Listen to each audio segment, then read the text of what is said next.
আজকে আমরা শিখব যে ক্যালকুলেটর ব্যবহার করে কিভাবে সমীকরণের সমাধান নির্ণয় করা যায়। আমাদের 1 নং প্রশ্নে দেওয়া আছে যে 6x - y = 5 এবং 5x - 2y = 2 হলে x + y এর মান কত নির্ণয় করো। তাহলে এটা করতে হলে আমাদেরকে যে a1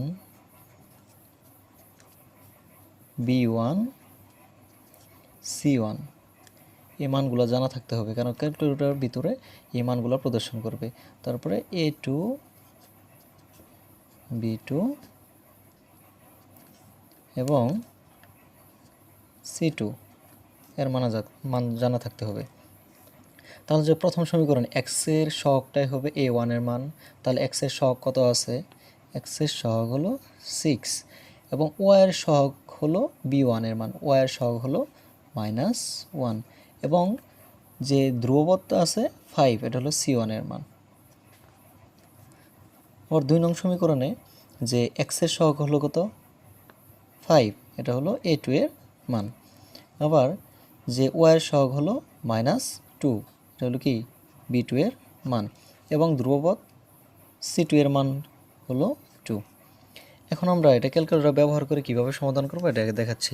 প্রথমে আমরা ক্যালকুলেটরটা অন করে নিব। অন করে নেওয়ার পরে ক্যালকুলেটর যদি অন্য কোনো মোডে থাকে, এই জন্য ক্যালকুলেটর আমরা কি রিসেট করে নিব। আমরা শিফট মোড তারপরে 3-তে চাপ দেওয়ার পরে রিসেট অপশন আসবে, তাহলে আমরা কি সমানে 2টা চাপ দিয়ে রিসেট করে নিব। তাহলে এখন আমাদের ক্যালকুলেটরটা সম্পূর্ণভাবে প্রস্তুত হয়ে গেছে সমাধানের করার জন্য। তাহলে প্রথমে আমরা যে মোড অপশনে 1 2 3টা চাপ দিব। চাপ দেওয়ার যেহেতু আমরা ইকুয়েশন নিয়ে কাজ করব, ইকিউএন লেখা কত নম্বরে আছে? 1 নম্বরে। তাহলে 1 নম্বরে আমরা কি চাপ দিব। যেহেতু এখানে লেখা আসছে আননোনস মানে হলো চলক। আমরা যেহেতু 2টা চলক নিয়ে কাজ করতেছি, আমাদের 2টা চলক, একটা হলো কি x আর একটা হলো y। তাহলে আমরা 2টা চলক নিয়ে কাজ করতেছি, এই জন্য আমরা কি 2-তে যাব। এখন 2-তে যাওয়ার পরে এই যে আমাদের লেখা আসছে কি যে a1, আমরা এখানে a1 এর মান কত পেয়েছি? a1 এর মান পেয়েছি 6।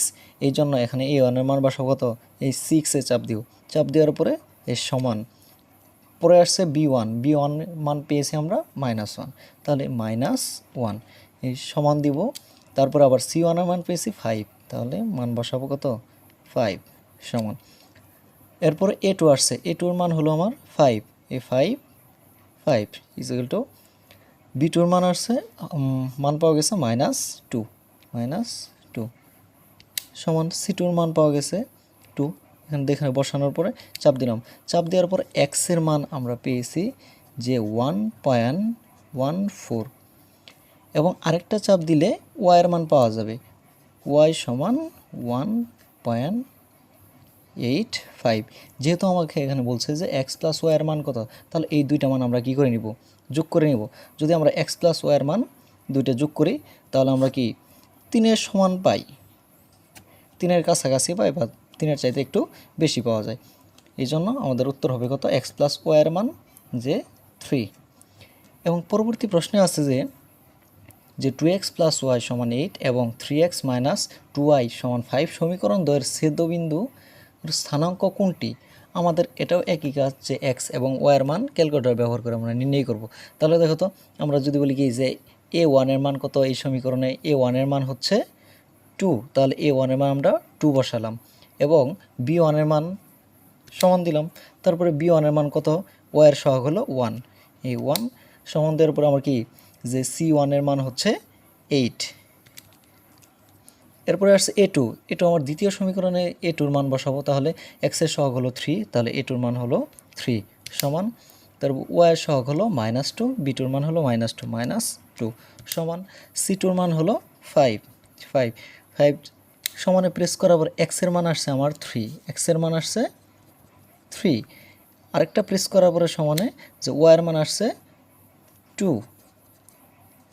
তাহলে খেয়াল করো যে x এর মান 3, y এর মান 2, তাহলে কোন অপশনে আছে? যে ক নম্বর অপশন, যে x এর মান 3, y এর মান 2, তাহলে এটা হলো কি ছেদবিন্দু। আশা করি বুঝতে পেরেছো।